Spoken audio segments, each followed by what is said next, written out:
We're going to visit Gyaha, one of the hospitals that are in desperate need of attention and assistance.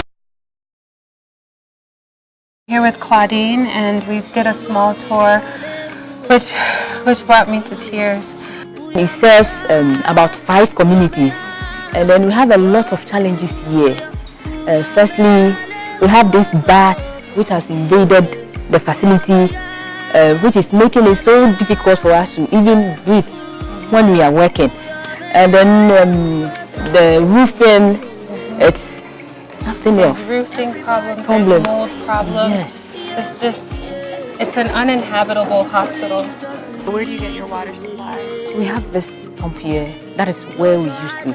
So you pump the water back there, and then you're able to bring it here in order to use it, but there's no actual running water in the facility. So how many patients do you see a day? About 10.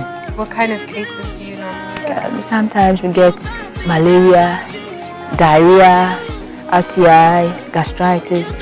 Yes. What happens to the patients that, like, when you can't take care of them? What happens? We refer them to Oda, or probably Abnasi. Oda is about 45 minutes. So if it's an emergency, it could really lead to a bad